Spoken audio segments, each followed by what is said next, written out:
उस रात की कहानी मैं तुम्हें ऐसे नहीं सुना रहा जैसे कोई पुरानी लोक कथा पढ़कर सुनाई जाती है।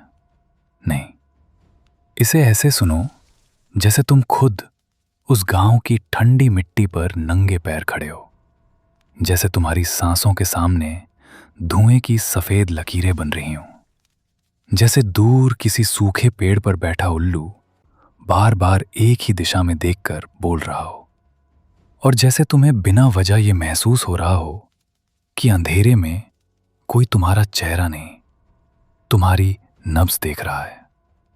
पहाड़ियों और घने जंगलों से घिरा वो छोटा सा गांव बाहर से जितना शांत दिखता था, भीतर उतना ही चुप था। और कुछ जगहों की चुप्पी सुकून नहीं देती, वो छिपाती है। जैसे धरती ने कुछ दबा रखा हो, जैसे हवा किसी पुराने पाप का नाम निगलकर चल रही हो।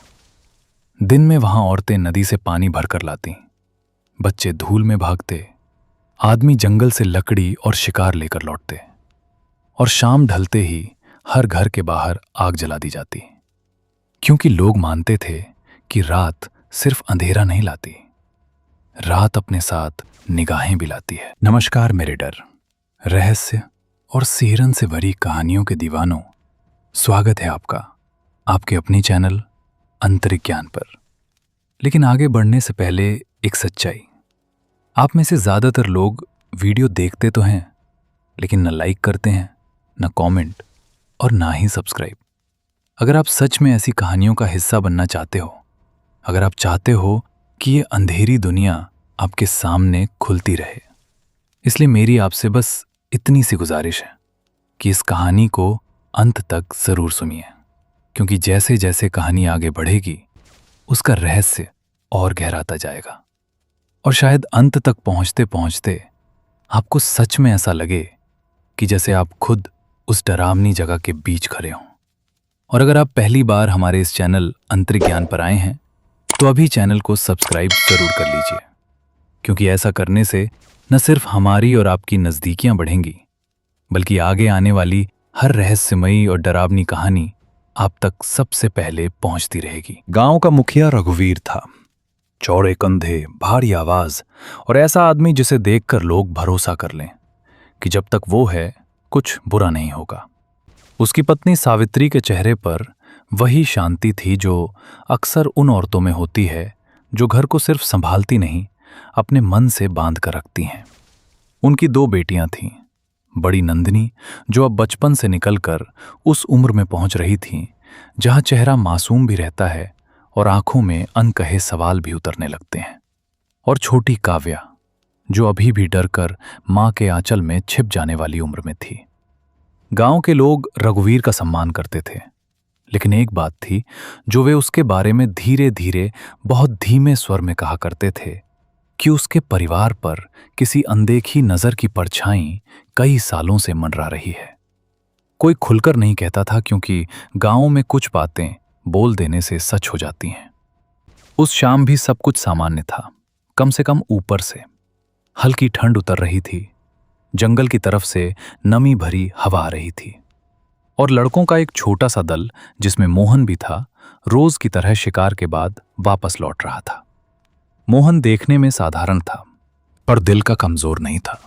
वो उन लड़कों में से था जो अंधेरी पगडंडी पर भी सीना तान कर चलते हैं, क्योंकि उन्हें लगता है कि जंगल जानवरों से भरा है, रहस्यों से नहीं। लेकिन कुछ जगहें ऐसी होती हैं जहां आदमी अपने साहस की नहीं, अपनी औकात की पहचान लेकर लौटता है। रास्ते में अचानक झाड़ियों के पीछे से ऐसी गुर्राहट सुनाई दी कि सबके पैर जैसे खुद ब खुद तेज हो गए। पहले किसी ने सोचा तेंदुआ होगा, फिर लगा शायद जंगली कुत्तों का झुंड, फिर अगले ही पल भागते समय किसी को सोचने की फुर्सत ही नहीं रही। सब अलग अलग दिशाओं में टूटे, और मोहन, जो हमेशा दूसरों को रास्ता दिखाता था, उसी घबराहट में गलत ओर भाग गया। जितना वो दौड़ता गया, जंगल उतना गाढ़ा होता गया। पेड़ों के तने मोटे होते गए, पत्तों की छत इतनी सघन हो गई कि डूबती शाम अचानक रात लगने लगी। उसकी सांस टूट रही थी, बदन पसीने से भीग चुका था, जबकि हवा ठंडी थी।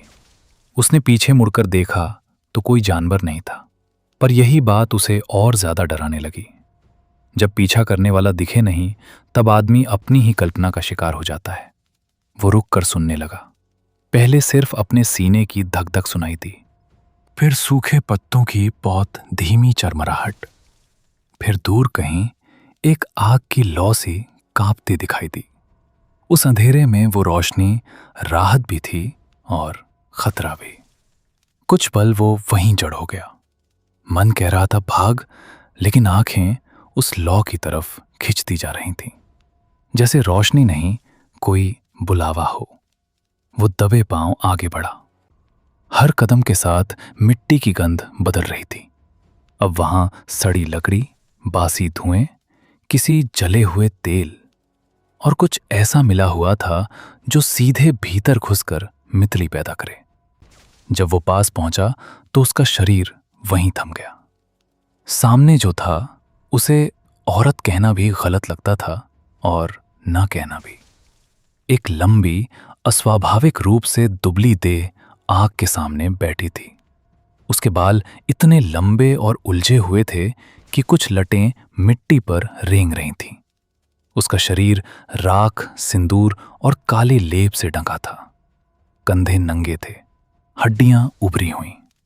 लेकिन उस विकृत देह में भी एक अजीब सी खिंचाव वाली बात थी, जैसे आंखें डरते हुए भी हटना ना चाहें। वो झुककर कुछ बुदबुदा रही थी। उसकी आवाज साफ नहीं थी, मगर उसमें एक लय थी, ऐसी लय जो मंत्र भी लग सकती थी और किसी भूखी आत्मा की भीमी हंसी भी। फिर उसने अपने बालों का एक गुच्छा जड़ से नोचा। मोहन ने साफ देखा, खोपड़ी से बाल उखड़े और वो दर्द से नहीं, आनंद से कांपी। उसने वो बाल आग में फेंक दिए। लौ हरी हुई, फिर पीली, फिर ऐसी गाढ़ी लाल कि मोहन की गर्दन में झुरझुरी दौड़ गई। उसके हाथ बर्फ जैसे ठंडे हो गए। उसी क्षण ऊपर सूखे पेड़ की टहनियों पर एक एक करके चमगादड़ आकर उल्टे लटकने लगे, इतनी तेजी से, इतनी संख्या में, जैसे वे पहले से इंतजार में थे। और वो औरत उठी नहीं, उठी नहीं, जैसे किसी अदृश्य डोरी ने उसे खड़ा कर दिया हो। उसने दोनों हाथ हवा में फैलाए। उसकी उंगलियां लंबी थीं, नाखून अंधेरे में भी चमक रहे थे। फिर वो आग के चारों ओर घूमने लगी। उसके कदमों में स्त्री का नृत्य नहीं था, किसी अभिशाप की लय थी। कभी वो कमर मोड़ती, कभी सिर पीछे झटकती, कभी ऐसा लगता जैसे किसी अदृश्य देह को अपने पास बुला रही हो। मोहन का गला सूख गया। उसे अचानक लगा कि अगर उसने एक पल और देखा तो वो औरत पीछे मुड़कर सीधा उसकी आंखों में देख लेगी और फिर वो कभी गांव नहीं लौट पाएगा। लेकिन डर का सबसे खतरनाक रूप वही होता है जहां आदमी भागना चाहता है पर जड़ हो जाता है। उसकी नजर वहीं अटकी रही। तभी आग के भीतर कुछ हिला, जैसे अंगारों के नीचे कोई जीव सांस ले रहा हो। वो औरत घुटनों के बल बैठ गई, अपना सिर गोल गोल घुमाने लगी, इतनी तेजी से कि उसके बाल हवा में चाबुक की तरह घूमने लगे। फिर आग के बीच से कुछ निकला, न पूरा जानवर, न पूरी छाया, जैसे नेवले, छिपकली और अध जले बच्चे का कोई अपवित्र मेल। वो सीधे उछलकर उसकी गर्दन पर चिपक गया। उस औरत की चीख जंगल में ऐसी गूंजी कि मोहन के पैरों से जैसे जान ही निकल रही। लेकिन अगले ही पल वो चीख रोने की नहीं, प्यास की लगने लगी। वो औरत दर्द से कांपते हुए भी हंस रही थी। उसकी गर्दन से खून की काली लकीरें बह रही थीं और वो जीव उसके सिर तक चढ़कर उसके कान में कुछ फुसफुसा रहा था। मोहन को शब्द नहीं सुनाई दिए, पर उसने देखा कि उस औरत की आंखें धीरे धीरे फैल रही थीं, फिर चमकने लगीं। फिर उसने अचानक अपना चेहरा उस दिशा में घुमा दिया जहां मोहन छिपा था। बस वहीं पल था जब मोहन का दिल सचमुच टूट गया। उन आंखों में इंसानी नजर नहीं थी, वो देख नहीं रही थी, जैसे सूंघ रही हो, जैसे उसे पता चल गया हो कि झाड़ियों के पीछे कोई धड़कता हुआ मांस छिपा है। मोहन पीछे हटना चाहता था, लेकिन उसके पैर सूखे पत्तों पर पड़ गए। हल्की सी आवाज हुई, बहुत हल्की, इतनी कि इंसान शायद न सुन पाए, मगर वो सुन गई। उसके होंठ धीरे धीरे खुले, दांत दिखे, चेहरा मुस्कुराया नहीं, फटा। और बहुत दूर से, बहुत धीमे लेकिन साफ, मोहन ने सुना, कौन है? वो आवाज किसी बूढ़ी औरत की भी लग सकती थी, किसी जवान औरत की भी, और किसी मर चुकी चीज की भी। उसी पल मोहन का डर टूट गया और शरीर भाग पड़ा। वो कैसे भागा, कितनी बार गिरा, किस पेड़ से टकराया, उसे कुछ याद नहीं रहा। बस इतना कि उसे बार बार पीछे से लगता रहा कोई उसके साथ साथ दौड़ रहा है, कभी दाईं तरफ, कभी बाईं तरफ, कभी बिल्कुल कान के पास। एक बार तो उसे लगा किसी ने उसके बालों को छुआ है। गांव की पहली आग दिखाई दी तो उसकी टांगें जवाब दे गईं। वो आंगन में गिरा, मुंह से आवाज तक ना निकली, और आंखें ऐसी फैल गईं कि लोग उसे देखकर ही समझ गए कि उसने जंगल में सिर्फ कोई जानवर नहीं देखा। उस रात उसे तेज बुखार चढ़ा, शरीर जल रहा था, लेकिन वो कांप रहा था। कभी अचानक उठकर दरवाजे की ओर देखने लगता, कभी मां का हाथ पकड़कर कहता, खिड़की मत खोलना। कभी बुदबुदाता, वो बूढ़ी नहीं थी, और फिर खुद ही अपने होंठ दबा लेता, जैसे कोई नाम लेने से वो चीज सचमुच आ जाएगी। अगले 2 दिन उसने बाहर कदम नहीं रखा। उसकी आंखों के नीचे काले घेरे उतर आए, चेहरे की रंगत बुझ गई। और तीसरी रात उसने जो बात अपनी मां से फूट फूट कर कही, वही बात सुबह धीरे धीरे पूरे गांव में फैल गई। जंगल के भीतरी हिस्से में कोई साधारण चुड़ैल नहीं, एक ऐसी डायन जाग चुकी है जो शक्ति के पीछे पागल है, और जिसने किसी कारण से अब गांव की दिशा सूंघ ली है। पहले लोगों ने इसे बुखार का बड़बड़ाना समझा। फिर उसी शाम गांव के बाहर कच्चे रास्ते पर काले बालों का एक लंबा गुच्छा मिला, बिल्कुल वैसा जैसा किसी औरत के सिर से एक ही झटके में उखाड़ा गया हो। उसके पास मिट्टी पर 5 लंबी उंगलियों के निशान थे, लेकिन पैर के कोई निशान नहीं। बस वहीं से गांव की हवा बदल गई। शाम की आग पहले से जल्दी जलने लगी। औरतें बच्चों को घरों में जल्दी बंद करने लगीं। कुत्ते बिना वजह रात में रोने लगे, और सावित्री ने पहली बार अपनी बड़ी बेटी नंदिनी को देखते हुए भीतर एक ऐसा अनाम डर महसूस किया जिसका कोई कारण तब उसके पास नहीं था। मगर मां का मन कारण नहीं ढूंढता, खतरा पहचान लेता है। उसे नहीं पता था कि जंगल में जिस चीज ने आंखें खोली हैं वो सिर्फ किसी शिकार की तलाश में नहीं है। वो किसी खास देह, किसी खास जन्म, किसी खास रात से जुड़ी हुई बच्ची को ढूंढ रही है, और उसके रास्ते अब धीरे धीरे उसी गांव की ओर मुड़ चुके हैं। उस रात के बाद गांव बदल गया था। ऊपर से सब पहले जैसा ही दिख रहा था, लेकिन अगर तुम वहां खड़े होते ना, तो तुम्हें महसूस होता कि हवा वैसी नहीं रही। सांस लेते ही अंदर कुछ भारी सा उतरता है, जैसे कोई अनदेखा डर धीरे धीरे सीने में जगह बना रहा हो। लोग अपने काम कर रहे थे, बच्चे खेल भी रहे थे, लेकिन हंसी में पहले जैसा खुलापन नहीं था। हर कोई बार बार पीछे मुड़कर देखता, बिना वजह, जैसे किसी को यकीन नहीं हो रहा कि वो अकेला है। और मोहन, वो तो जैसे उस रात से बाहर ही नहीं निकल पाया। दिन में भी उसकी आंखें खाली सी रहती, और रात होते ही वो दरवाजे को घूरने लगता, जैसे उसे पता हो कि कोई आएगा और बस इंतजार कर रहा हो। लेकिन असली बात यह थी कि जो कुछ उसने देखा था वो वहीं खत्म नहीं हुआ था। वो चीज अब जाग चुकी थी, और जागने के बाद वो रुकने वाली नहीं थी। उसी रात जब पूरा गांव किसी तरह नींद में डूबने की कोशिश कर रहा था, जंगल के उस हिस्से में फिर से हलचल हुई। वही जगह जहां मिट्टी की गंध सड़ी हुई लगती है, जहां खड़े होते ही लगता है कि कोई तुम्हें देख रहा है। और इस बार आंख पहले से तेज जली, बिना आवाज, बस अचानक, जैसे अंधेरा खुद फटकर रोशनी बन गया हो और उसके सामने वो बैठी थी। लेकिन अगर तुम उसे अब देखते ना, तो शायद पहचान ही नहीं पाते कि ये वही है। उसकी देह अब शांत नहीं थी, जैसे उसके अंदर कुछ लगातार हिल रहा हो। उसकी त्वचा पर बने निशान हल्के हल्के धड़क रहे थे, जैसे जिंदा हो, और वो धीरे धीरे अपने ही हाथों से अपनी त्वचा को छू रही थी, खरोच रही थी, और जहां से खून निकलता उसे देखती, जैसे समझ रही हो, जैसे उसे अब दर्द नहीं, कुछ और महसूस हो रहा हो। उसकी सांसें भारी नहीं, अब टूटी टूटी थीं, और हर सांस के साथ उसका शरीर थोड़ा सा कांपता, जैसे कोई अदृश्य चीज उसके अंदर उतर रही हो। फिर उसने धीरे से सिर उठाया और उस आग को देखने लगी।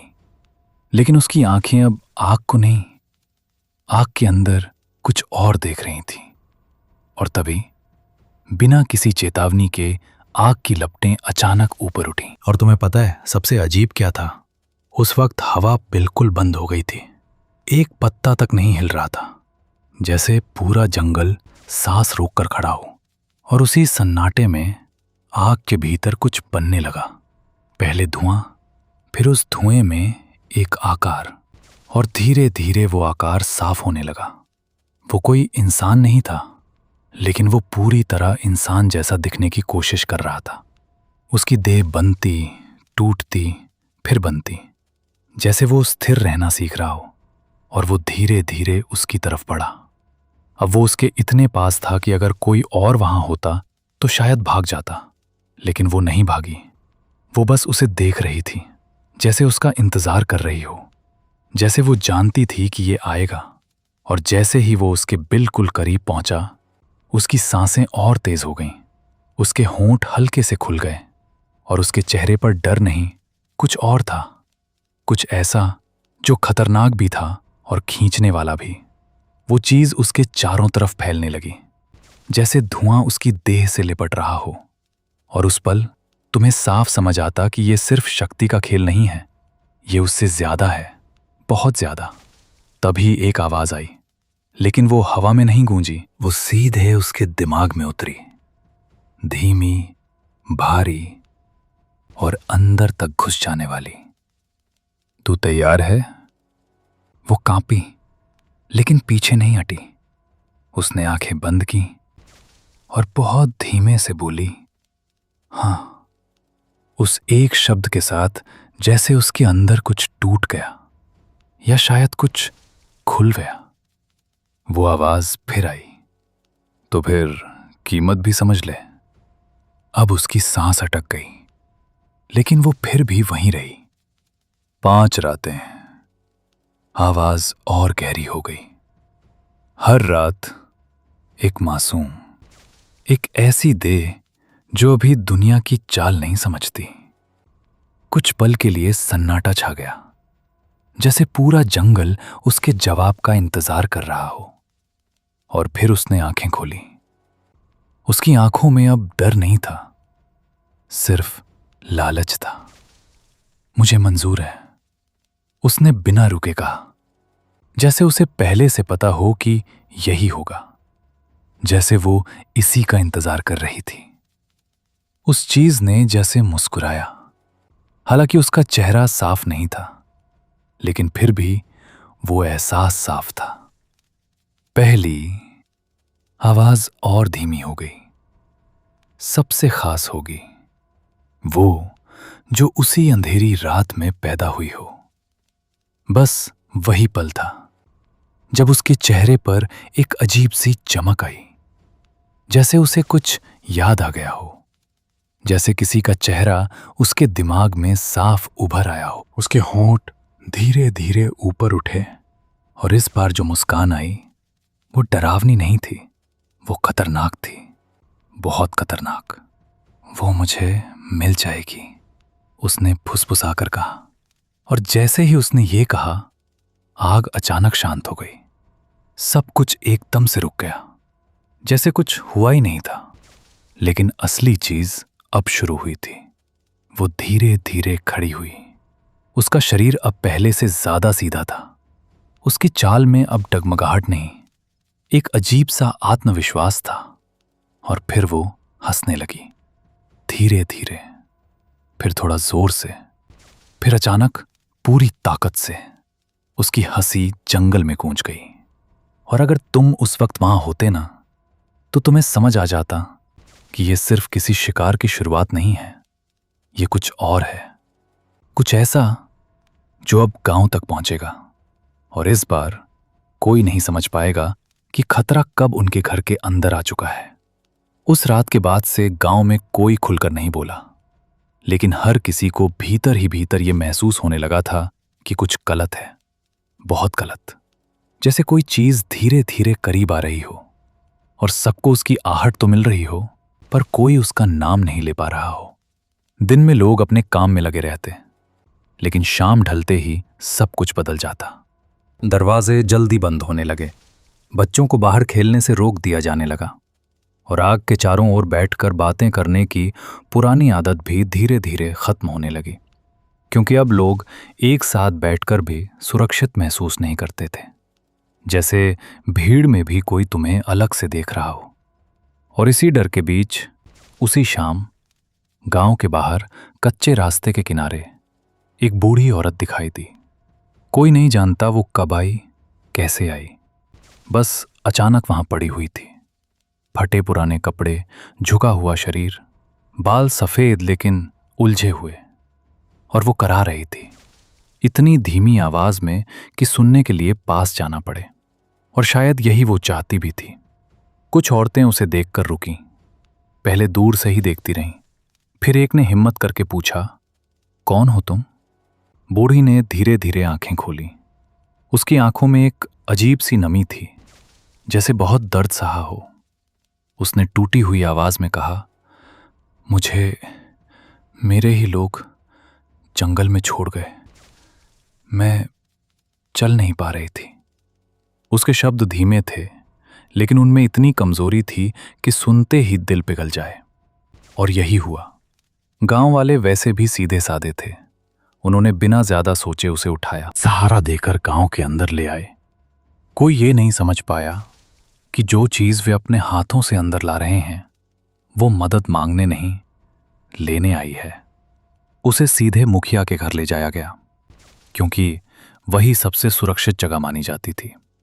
रघुवीर ने उसे देखा। कुछ पल के लिए उसकी आंखें ठहरी, जैसे उसे कुछ अजीब लगा हो, लेकिन फिर उसने खुद को समझा लिया, बीमार है बेचारी, और उसे घर के पीछे वाले खाली कमरे में ठहरने की इजाजत दे दी। सावित्री ने उसके लिए खाना रखा, पानी दिया, और अपनी छोटी बेटी काव्या को कहा कि उस अम्मा का ध्यान रखे।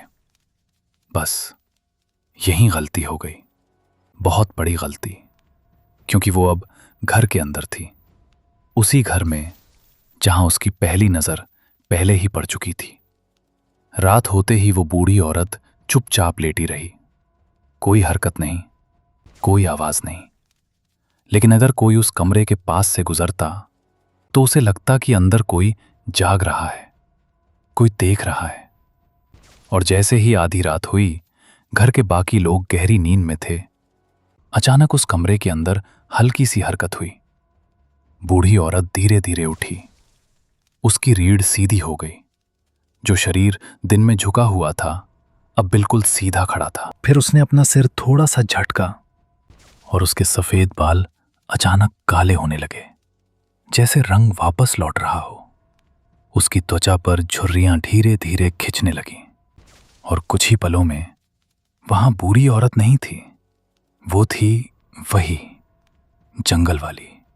उसकी आंखें अंधेरे में हल्की चमक रही थीं। उसने गहरी सांस ली, जैसे घर की हवा को महसूस कर रही हो, और फिर बहुत धीमे से मुस्कुराई। यही है, उसने खुद से कहा, जैसे उसे यकीन हो चुका हो। फिर वो धीरे धीरे दरवाजे की तरफ बढ़ी। बिना आवाज के दरवाजा खुद ब खुद थोड़ा सा खुल गया। उसने बाहर झांका। पूरा घर सो रहा था, लेकिन उसकी नजर किसी एक को ढूंढ रही थी, किसी खास को। तभी आंगन के कोने में हल्की सी आहट हुई। छोटी काव्या नींद में उठकर पानी पीने आई थी। उसकी आंखें आधी बंद थीं। उसे कुछ समझ नहीं आ रहा था, और बस उसी पल उसकी नजर उस दरवाजे पर गई, जहां से दो चमकती आंखें उसे देख रही थीं। कुछ सेकंड के लिए दोनों की नजरें मिली, और वही पल था जब खेल शुरू हो गया। काव्या ने कुछ समझा नहीं। उसे लगा शायद अम्मा जाग रही है। वो धीरे धीरे उसकी तरफ बढ़ी। अम्मा, आपको पानी चाहिए? उसने मासूमियत से पूछा, और अंदर खड़ी वो चीज धीरे धीरे अपने असली रूप में मुस्कुराई। लेकिन उसने खुद को रोका। अभी नहीं। उसने अपनी आवाज फिर से बूढ़ी जैसी बना ली। हाँ बेटी।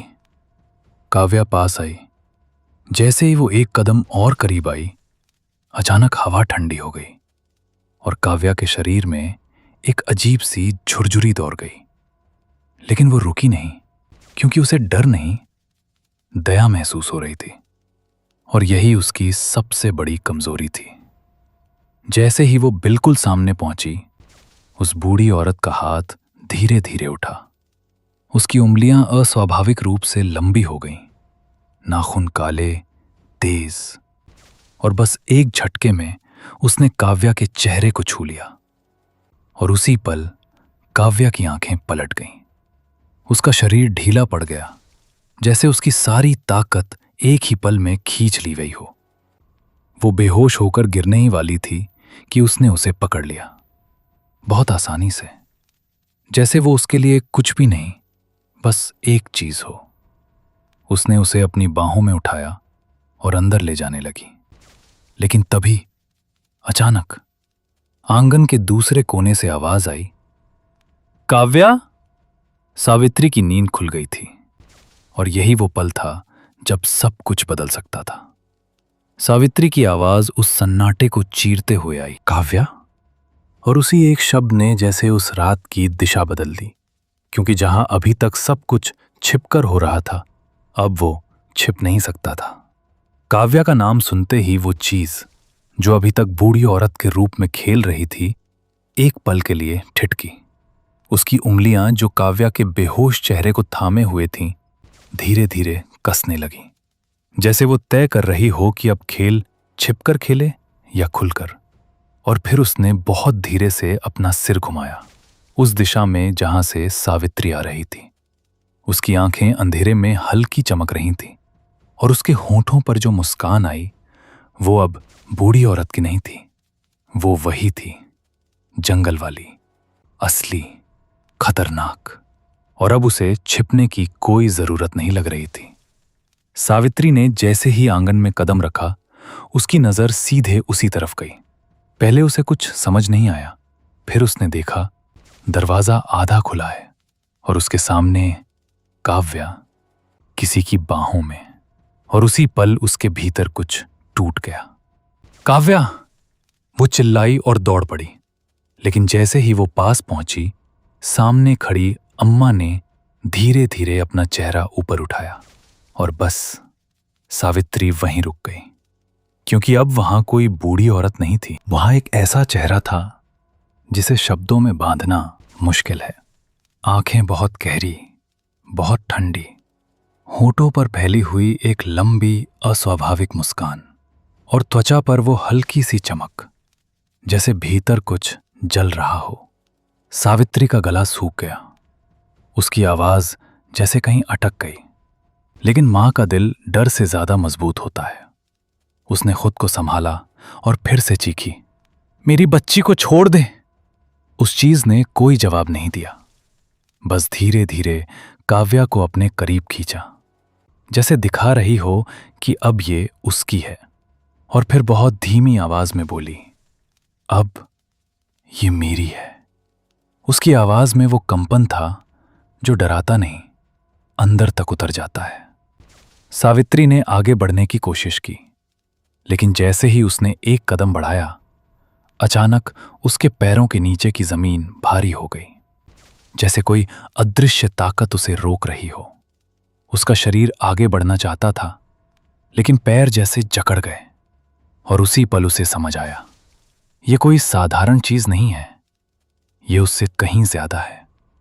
तभी अंदर से रघुवीर भी भागता हुआ आया और जैसे ही उसने ये दृश्य देखा, उसका चेहरा सख्त हो गया। तू कौन है?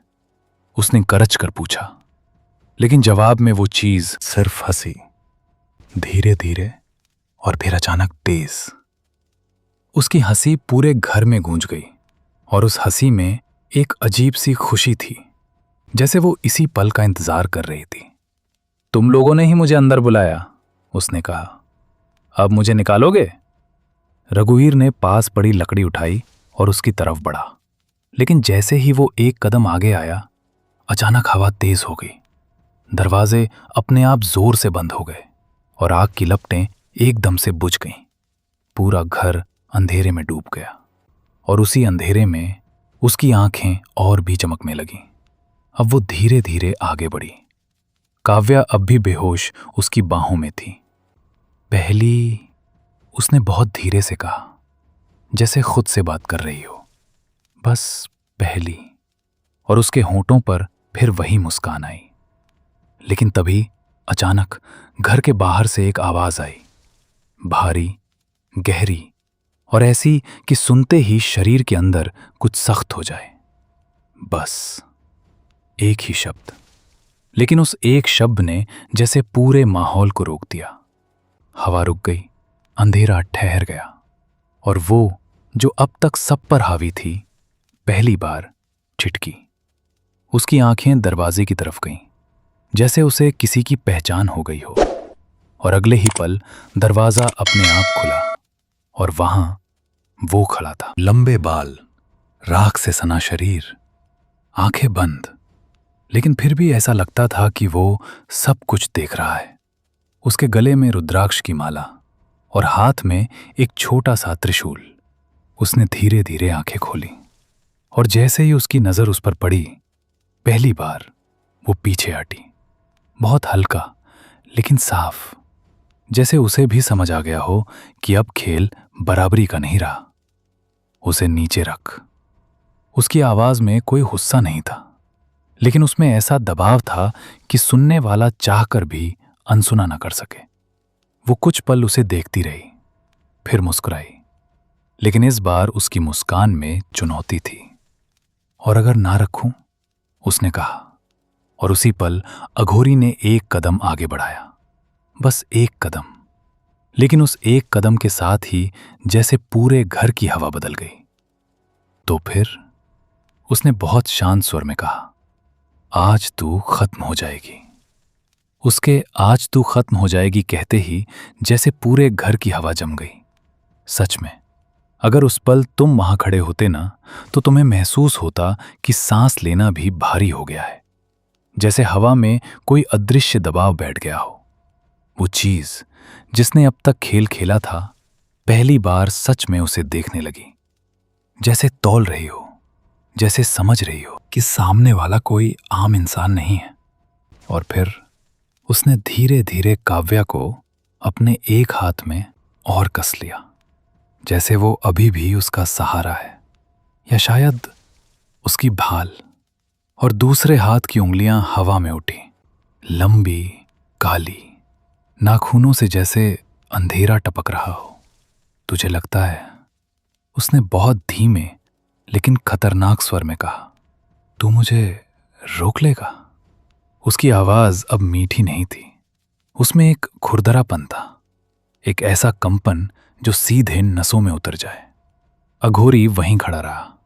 उसकी आंखें अब पूरी तरह खुल चुकी थीं, लेकिन उनमें डर नहीं, सिर्फ स्थिरता थी, जैसे वो ये सब पहले देख चुका हो। रोकने नहीं आया, उसने उतनी ही शांति से कहा, खत्म करने आया हूं। बस ये सुनना था कि वो अचानक हंसी, लेकिन इस बार वो हंसी नहीं, एक झटका था, जैसे अचानक हवा फट गई हो। और अगले ही पल उसने हमला किया। बिना किसी चेतावनी के उसका शरीर एकदम से आगे बढ़ा, इतनी तेजी से कि आंखें पकड़ ही ना पाए। उसके नाखून सीधे अघोरी के सीने की तरफ पड़े। लेकिन जैसे ही वो करीब पहुंची, अघोरी ने अपना हाथ उठाया और बिना उसे छुए बस हवा में रोका।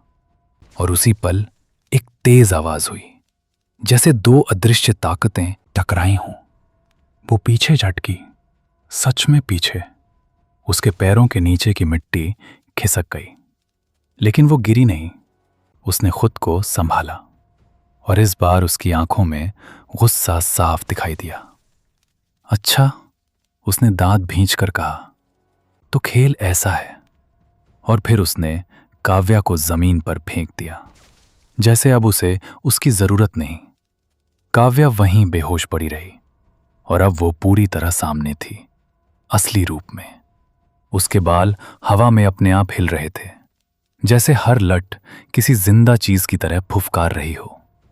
उसकी त्वचा पर बने लाल निशान अब हल्के हल्के चमक रहे थे और उसकी सांसें अब सामान्य नहीं, तेज, गर्म, जैसे उसके अंदर आग जल रही हो।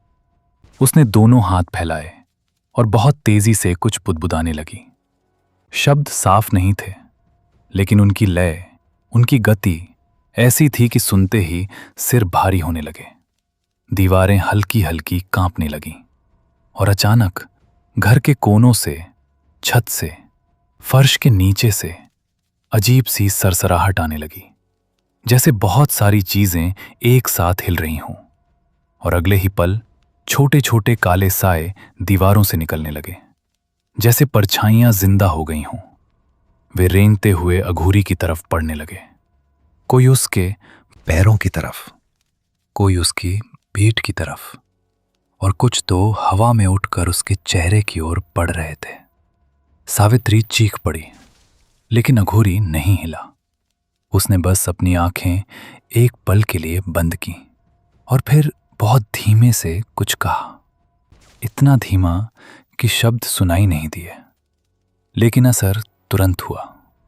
उसके शरीर के चारों ओर जैसे एक अदृश्य घेरा बन गया, और जैसे ही वे साए उसे छूने के करीब आए, वे एक एक करके जलने लगे, बिना आग के, बस ऐसे ही जैसे कोई शक्ति उन्हें भीतर से तोड़ रही हो। वो सब कुछ देख रही थी और अब उसके चेहरे पर गुस्से के साथ थोड़ी बेचैनी भी आ गई। तो उसने फुफकारते हुए कहा, इतना आसान नहीं है। और इस बार उसने खुद को नहीं रोका। वो पूरी ताकत से उस पर टूट पड़ी। दोनों के बीच की दूरी एक पल में खत्म हो गई। उसके नाखून अघोरी के कंधे में धंस गए। सच में खून निकला, गाढ़ा, गर्म। अघोरी का शरीर एक पल के लिए डगमगाया, लेकिन वो गिरा नहीं। उसने उसी हालत में अपना दूसरा हाथ उठाया और उसके माथे पर जोर से रख दिया। बस एक स्पर्श, लेकिन उस स्पर्श के साथ ही वो कांपी, जैसे उसके पूरे शरीर में बिजली दौड़ गई हो। उसकी आंखें फैल रहीं और उसके मुंह से एक ऐसी आवाज निकली जो दर्द की भी थी और गुस्से की भी। छोड़, वो चीखी, लेकिन अघोरी ने हाथ नहीं हटाया। उसने अपनी आंखें बंद की और इस बार उसके होठों से साफ शब्द निकले, मंत्र। लेकिन वो कोई जोर से पढ़ा जाने वाला मंत्र नहीं था। वो धीमा था, लेकिन हर शब्द भारी, हर शब्द जैसे सीधे उस पर गिर रहा हो। और उसके असर से उसका शरीर पीछे धकेलने लगा। उसके नाखून अपने आप ढीले पड़ गए और वो जोर से पीछे जा गिरी फर्श पर। लेकिन इस बार वो जल्दी नहीं उठी। कुछ पल वहीं पड़ी रही, जैसे पहली बार उसे चोट लगी हो, असली चोट। फिर धीरे धीरे उसने सिर उठाया। उसके बाल चेहरे पर गिर रहे थे और उसके होठों के किनारे से काला खून बह रहा था। उसने अपनी जीभ से उसे चाटा और फिर धीरे धीरे मुस्कुराई। लेकिन इस बार उसकी मुस्कान अलग थी। उसमें दर्द था, लेकिन उसके पीछे एक पागलपन भी। अच्छा, उसने बहुत धीमे से कहा, तो तू सच में मुझे रोक सकता है? और फिर वो उठी धीरे धीरे। और इस बार उसकी आंखों में जो था वो सिर्फ गुस्सा नहीं था, वो कुछ और था, कुछ गहरा, कुछ खतरनाक। लेकिन उसने आगे बढ़ते हुए कहा, अभी खत्म नहीं हुआ। अघोरी के अभी खत्म नहीं हुआ कहने के बाद जो सन्नाटा फैला वो पहले जैसा नहीं था। ये वो सन्नाटा था जिसमें कुछ टूटने वाला होता है, कुछ ऐसा जिसे रोका नहीं जा सकता। और वो जो अब तक गिर कर उठी थी, धीरे धीरे सीधी खड़ी हुई। उसके बाल उसके चेहरे पर चिपके हुए थे। होंठों के किनारे से बहता काला खून अब सूखने लगा था, लेकिन उसकी आंखें पहले से ज्यादा जिंदा थीं, जैसे दर्द ने उसे कमजोर नहीं और खतरनाक बना दिया हो। उसने बहुत धीरे से गर्दन टेढ़ी की और अघोरी को घूरते हुए बोली, तुझे लगता है तू जीत जाएगा? उसकी आवाज अब पहले जैसी नहीं थी। उसमें एक गहराई थी, जैसे वो सिर्फ उससे नहीं उसके भीतर किसी और से बात कर रही हो। अघोरी चुप रहा। उसकी सांसें अब भारी थीं। कंधे से बहता खून जमीन पर टपक रहा था, लेकिन उसकी आंखें स्थिर थीं। ये लड़ाई, उसने धीरे से कहा, मेरी और तेरी नहीं है। बस इतना कहना था कि उसके चेहरे पर एक अजीब सी मुस्कान फैल गई। तो फिर वो धीरे धीरे आगे बढ़ी, तुझे अब तक समझ नहीं आया? और अगले ही पल कुछ ऐसा हुआ जिसकी उम्मीद किसी ने नहीं की थी। उसने अचानक अपने दोनों हाथ अपने सीने पर रखे और जोर से अपनी ही त्वचा को नाखूनों से फाड़ दिया। सच में उसकी त्वचा फट गई और उस दरार के भीतर से काला धुआं निकलने लगा, गाढ़ा, भारी, जैसे कोई चीज उसके अंदर कैद थी और अब बाहर आ रही हो। सावित्री चीख पड़ी। रघुवीर पीछे हट गया और अघोरी पहली बार उसकी आंखों में हल्की सी गंभीरता बदल गई। अब समझ। उसकी आवाज उस धुएं के बीच से आई, लेकिन वो उसकी नहीं थी। वो कुछ और था, कुछ गहरा, कुछ बहुत पुराना। ये सिर्फ उसका शरीर है। धुआं फैलता गया और उसके भीतर से एक और आकृति बनने लगी। पहले सिर, फिर कंधे, फिर पूरा शरीर। लेकिन ये पहले वाली छाया नहीं थी। ये उससे भी ज्यादा ठोस, ज्यादा खतरनाक और ज्यादा जीवित लग रही थी, जैसे वो अब पूरी तरह आ चुका हो। डायन का शरीर धीरे धीरे ढीला पड़ गया, जैसे उसका काम खत्म हो गया हो, और वो पीछे गिर गई, खाली खोल की तरह। अब सामने वो था, असली, जिसकी आवाज अभी तक उसके अंदर थी। तूने मुझे बुलाया? वो आकृति धीरे धीरे अघोरी के करीब आई। हर कदम के साथ जमीन हल्की हल्की कांप रही थी। अब मुझे रोकेगा? अघोरी ने पहली बार गहरी सांस ली और उसकी नजर एक पल के लिए काव्या पर गई, जो अब भी जमीन पर बेहोश पड़ी थी। फिर उसने आंखें बंद की, जैसे कोई फैसला कर रहा हो, और फिर उसने बहुत धीरे से कहा, मैं तुझे नहीं रोकूंगा। उस एक लाइन के साथ सब कुछ रुक गया। सावित्री की सांस अटक गई। रघुवीर के हाथ से लकड़ी गिर गई और वो चीज जो भी सामने थी ठहर गई, जैसे उसे भी ये उम्मीद नहीं थी। अघोरी ने आंखें खोली और अब उसकी आवाज पहले जैसी शांत नहीं थी। उसमें एक भारीपन था, एक अंतिम निर्णय जैसा। मैं तुझे खत्म करूंगा, उसने कहा, और अगले ही पल उसने अपने हाथ में पकड़ा छोटा सा त्रिशूल सीधे अपनी ही छाती में घोंप दिया। एक झटके में खून फूट पड़ा। सावित्री चीख उठी, नहीं! लेकिन तब तक देर हो चुकी थी। अघोरी गिरा नहीं, वो वहीं खड़ा रहा, लेकिन उसके शरीर से निकलता खून जमीन पर गिरने के बजाय हवा में रुक गया। जैसे कोई अदृश्य शक्ति उसे थाम रही हो। और फिर वो खून धीरे धीरे चमकने लगा, लाल नहीं, सुनहरा। और उसी पल उसके शरीर के चारों तरफ एक तेज प्रकाश फैल गया, इतना तेज कि आंखें खुली रखना मुश्किल हो जाए। वो चीज पीछे हटने लगी। पहली बार सच में। तू। उसकी आवाज बदली। उसमें गुस्सा नहीं, डर था। तू ये नहीं कर सकता। लेकिन अघोरी अब बोल नहीं रहा था। उसके होंठ हिल रहे थे। मंत्र। लेकिन इस बार वो सिर्फ शब्द नहीं थे, वो बलिदान था। उसका शरीर धीरे धीरे जलने लगा, भीतर से। और उस जलती हुई ऊर्जा ने पूरे घर को घेर लिया। वो आकृति चीखने लगी, सच में चीखने लगी, जैसे उसे पहली बार दर्द महसूस हो रहा हो। ये शरीर। उसकी आवाज टूटने लगी। मुझे छोड़। लेकिन अब देर हो चुकी थी। अघोरी का शरीर एकदम से प्रकाश में बदल गया, और उस प्रकाश ने उसे चारों तरफ से जकड़ लिया।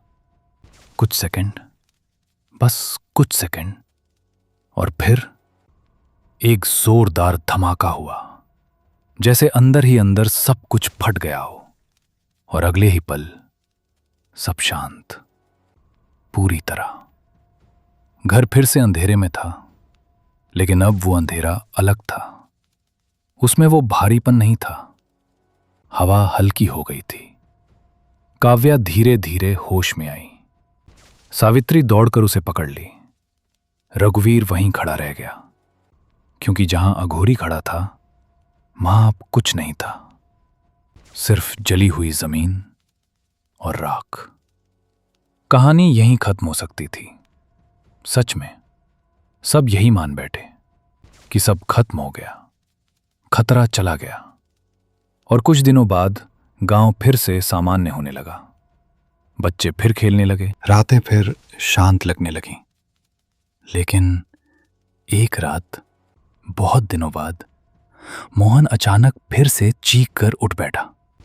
उसका शरीर पसीने में भीगा हुआ था। उसकी आंखें दरवाजे पर जमी थीं, और वो कांपती आवाज में बस एक ही बात बार बार कह रहा था, वो वापस आ गई। उसकी मां ने घबरा कर पूछा, कौन? और मोहन ने धीरे धीरे सिर घुमाया। उसकी आंखों में वही पुराना डर लौट आया था। वो इस बार अंदर नहीं आई, उसने कहा। इस बार वो मेरे अंदर है। और उसी पल उसके होंठ अपने आप मुस्कुराए, लेकिन वो मुस्कान उसकी नहीं थी। तो दोस्तों, ये थी उस अघोरी और उस भयावह शक्ति की कहानी। एक ऐसी कहानी जहां बुराई खत्म तो हुई, लेकिन उसका निशान किसी और के भीतर छोड़ गई। और सच बताऊं, दुनिया की सबसे खतरनाक चीज कोई भूत या प्रेत नहीं होता। सबसे खतरनाक होता है वो अंधेरा, जो इंसान के अंदर जगह बना लेता है। अगर तुम्हें ऐसी ही रहस्यमयी, डरावनी और सच्चाई के करीब लगने वाली कहानियां पसंद हैं, तो अभी इसी वक्त अंतरिक्ष ज्ञान को सब्सक्राइब कर लो, क्योंकि यहां हम ऐसी ही कहानियां लाते हैं जो सिर्फ डराती नहीं, सोचने पर मजबूर कर देती हैं। और जाते जाते एक सवाल, अगर तुम्हें अचानक एहसास हो कि वो अब बाहर नहीं, तुम्हारे अंदर है, तो क्या तुम खुद पर भरोसा कर पाओगे? कमेंट में जरूर बताना।